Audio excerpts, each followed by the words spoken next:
All it means is that you are outsourcing your security. You are outsourcing your backups. You are outsourcing all of the IT tasks that need to happen.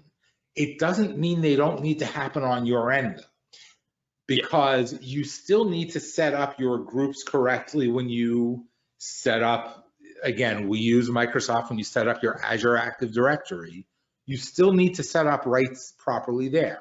You still need to make sure that when you're sharing documents, they're not shared to the world, but only people that you give access to. And you still need to make sure that people understand that cyber hygiene still matters, and don't click that link. Just don't, unless you were planning it. Yeah, all of those things are still there. And just because your information in the cloud is in the cloud doesn't mean it's safe from, for example, ransomware. You know, that's a common misconception, which is, I think, being broken these days with some of these attacks, which we'll talk about.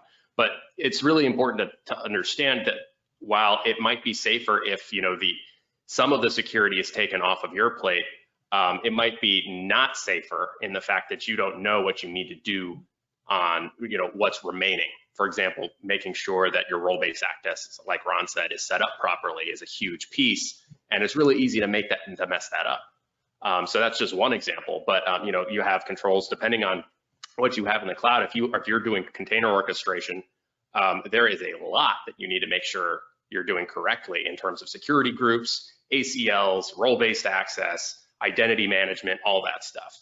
And that's all on you too. So there's plenty, you know, just because your stuff is in the cloud doesn't mean you're safe.